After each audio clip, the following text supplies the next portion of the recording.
Hi everybody, it's Cindy. It is Tuesday, December 17th, and I'm back for an update. If you're new to my channel, welcome. And if you're returning, thank you so much. I have a couple of pieces to share with you that I have finished stitching. And it is the Christmas season. I hope everybody is having a blessed holiday season. I know it is a very hard time of year for some people. So blessings and good spirits go out to everyone. Let's get started. The first piece I'm going to show you is by Chessie and me, and it's called Harvest Time. And I went to Stitches Unlimited last week in Pennsylvania. I got to meet Liz and Deb of Country Stitches, two beautiful women. It was so enjoyable meeting up with them and talking with them for several hours. I did buy this piece to finish this piece there. And I knew how I wanted to finish this piece. And as you could see, I mounted it on the bookhorn. I added some fall leaves and just some fall ribbon there to hang.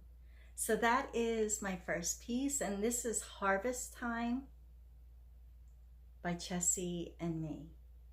So that's the first piece. The next piece I did is I did my first sampler. I am stitching well over 20 years and I have never stitched a sampler. So I wanted to do a couple of samplers, and I wanted my first sampler to be a simple design. So the piece I picked out is called A Merry Christmas Sampler by Lottie Da. And this is a fairly new pattern. I know some people are stitching it. And I finished it. I did this on a 32 count linen by Color and Cotton.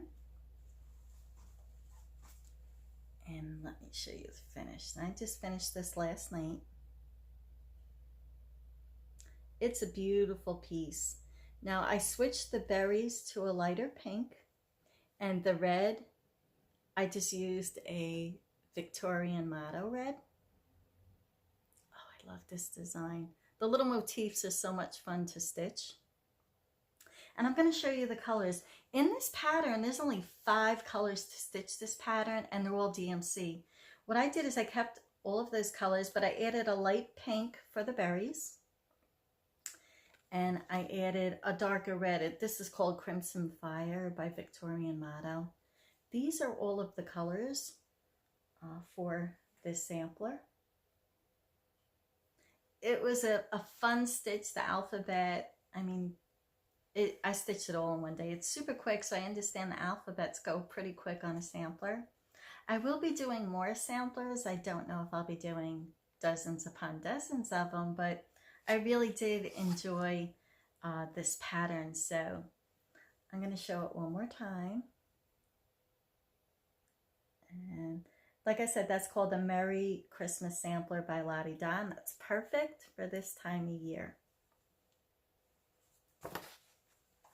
The next piece I've been working on is, of course, my spring at Hawk Run Hollow. If you've been following me for a while, you know I've been working on this for a while, and I don't work on it all the time. I do it in between other stitches, and I was working on the 6th block. And I didn't finish the block, but you could see I did one of the birds, and another bird goes up in this corner. So we're getting there. I do it in between other projects. I will be working on this, of course, next year again. And I'm going to open this up if you haven't seen it before. This is a huge, huge piece. And that is Spring at Hawk Run Hollow. I love the piece. It's just a time-consuming piece. So we'll be working on that and hopefully getting that 6th block done.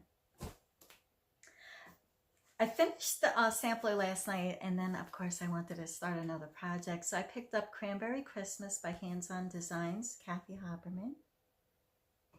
And a lot of people have picked this up. I did purchase the sulky threads for this piece. I never stitched on sulky before either. I love it. It's a 1-ply strand. I'm doing this on a 36 count.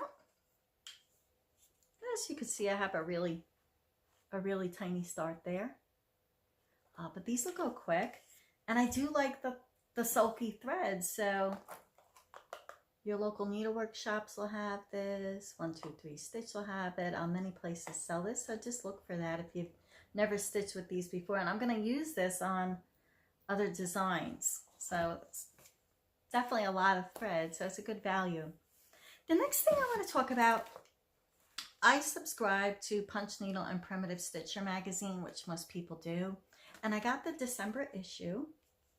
Now, I don't do punch needle. I did punch needle once about 18 years ago, and I never did it again. And I don't know if I will get back into this. Magazine wants you to do punch needle because there's so many great designs. But I recommended this magazine to my sister because she does punch needle, and she did it, you know, for years. And she hasn't picked it up in a while, and she brought a couple of things to my attention. I don't know if anybody else noticed this. And as someone who doesn't punch needle, it's not something I would notice. This first pattern on the top of the magazine, the pattern does not have the cardinal in it. And I'm like, oh, I wouldn't even notice that because I don't do punch needle. And I'm going to show you that briefly. You could see the bottom of the stocking does not have the cardinal. And she said as she was going through the magazine, she noticed many other things. And these are things I would not notice. There's the owl pattern. Now look at that owl. And then on that next page, here's the pattern. Look at how small and straight that face is. It doesn't even look like the same piece. This is much fatter. This is a round face. Much thinner, different patterns. So going through the magazine, the next one that she noticed was a design. There was several designs with swirls, and the swirls are not in the pattern. Now, I watched Teresakovat, so I sent her a message, and she actually addressed it on her last video. She said when she was designing this piece, which is gorgeous, there's a lot of swirls in this pattern. I think that's a big part of the pattern. But the pattern doesn't have the swirls on it. And she said when she was designing it, she decided to add in the swirls. And she's going to update that pattern for you. So I'm going to include the link to where she addresses that in her last video. So thank you, Teresa, for doing that. There's a couple other patterns in here that are like that. Did anybody else notice that if you're a punch needler? My sister noticed it. She did call the editor of the magazine to find out if this is standard or not, but this cardinal is missing from this pattern. So anyway, I just wanted to bring that to people's attention. I don't know. I would never notice. I don't punch needle. Now, on to every year for Christmas, my family members ask me what I want for Christmas, and the best thing I want is cross stitch. So I tell them something simple to get me gift certificates to 123stitch.com because it's easy for them. They could actually email me the gift certificate. So I try and make that easy for them. So I did have leftover money, and I purchased some patterns because I got new certificates for this year. And I'm going to show you the patterns I purchased. The first one is from Hands On Designs, and this is called Holly Jolly Farm. And Priscilla Blaine draws these, and of course Kathy from Hands On Designs turns it into cross stitch. And this is a really cute one, and I purchased that. The next one I purchased from Hands On Designs is Have a Cold Yule. And the sulky threads, all the sulky threads from this set can be done for this pattern. So that's where I'm going to use those again. This is a really inexpensive pattern, and it's super cute.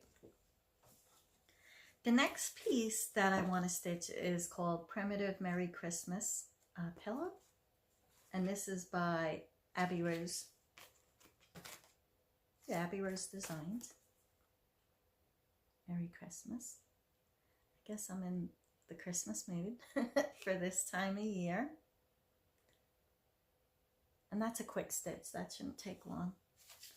The next thing I got by Plum Street Samplers is winter salt boxes. I've done some of the spring and fall salt boxes. I really like these. That's so pretty. And the last pattern I purchased by Plum Street Samplers is Home for Christmas. That's really pretty. Now I purchased 2 of these. My birthday is on New Year's Day, and I always like to give something away on my birthday to someone else. So if you're interested in getting this pattern, leave a comment in the message below that you want Home for Christmas. You would love to stitch that. And that's my way of giving back on my birthday. It is the 17th, so I'm going to give that till after the new year, because that's when I'll be doing my next video, to sign up to be put in a drawing for that. As you can see, I'm sitting in back of my Christmas tree of all cross-stitch ornaments. And a couple of people asked me for pictures of that. I will include that on a slideshow. I do an exchange each year with my friend Carol, and I'm going to include a picture right here of what I stitched for her. I'm going to include the picture of the frame I used right here. And of course, I'm going to include a picture here of the finished product, and that's what I sent out to her. She did receive it. She adores it. And of course, you can't go wrong with a prairie schooler. And give me one moment.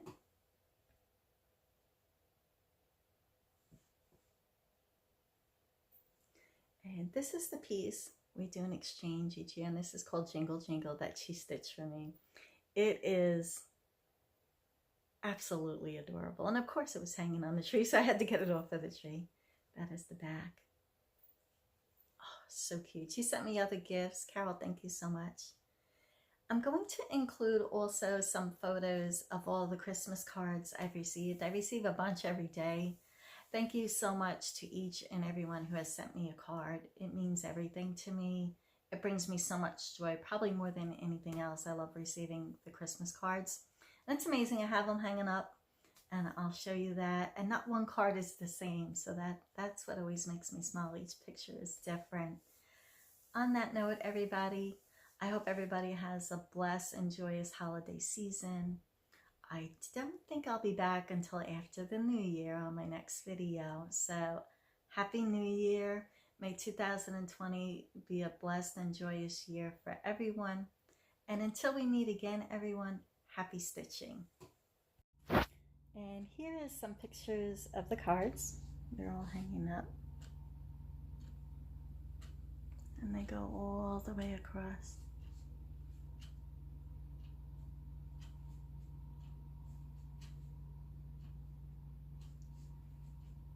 Thank you to everyone who sent a card.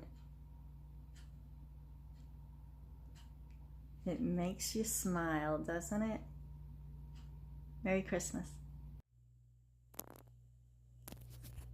Hi everybody, it's Cindy. It is Thursday, December 12th, and a lot of people have asked to see my Christmas tree full of cross-stitch ornaments. So I'm going to give you a view of the tree. We're starting at the top, and I'm going to slowly go down the tree. This is a 6-foot pencil tree that I purchased from Wayfair online.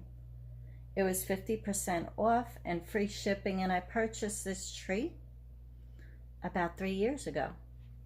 So we're just going all the way down the bottom. This is the box that I keep everything in. I'm gonna go around this side. It's hard to get all of the ornaments in the tree. We're going all the way up the other side, and I'm gonna go over to the other side, and we're just gonna pan down.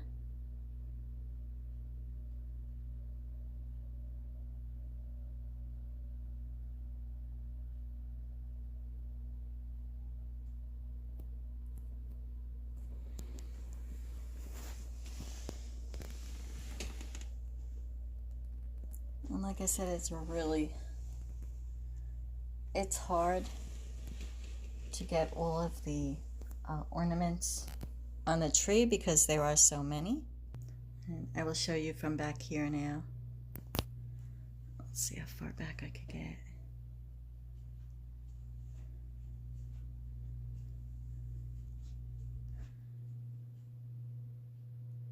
There you go, all the way down. I have downsized a couple of times this year, so I don't have a ton of Christmas decorations anymore, and I really prefer the simplistic decorations. These two my son had from when I moved in New York in a container, so I had these since the kids were small, so I'm happy to have them. Down on this shelf I have more cross-stitch pieces. And over here, I'm a huge gardener, so I have that decoration. I really don't have a lot, very simple. And that is a brief update on my Christmas tree. I'll include some pictures for you.